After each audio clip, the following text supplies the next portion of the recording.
It was a night to honor the legacy and memory of the man called the Conscience of Congress, the late John Lewis. Last night, the second annual celebration also gave people the chance to acknowledge African Americans who promoted social change in Allen County, much like Lewis did as a civil rights activist. The keynote speaker was a LIDA graduate and Democratic candidate for Secretary of State, Chelsea Clark. Clark says she's running for the office because she sees the same type of voting obstacles now that Lewis fought for when they passed the Voting Rights Act in 1965. She says it's time to have a Secretary of State who will protect everyone's right to vote and also fight for fair redistricting maps that reflect the voting preferences of Ohio.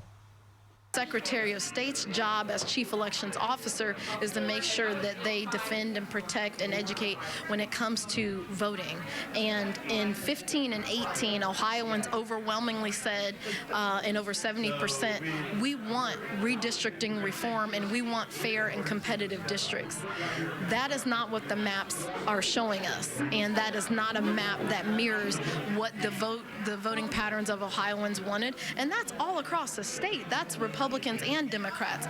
At the end of the day, partisan politics has played more of a role than the will of the Ohio people, and that seat is a red, white, and blue one, and I am happy to defend it with both the urban and our rural neighbors.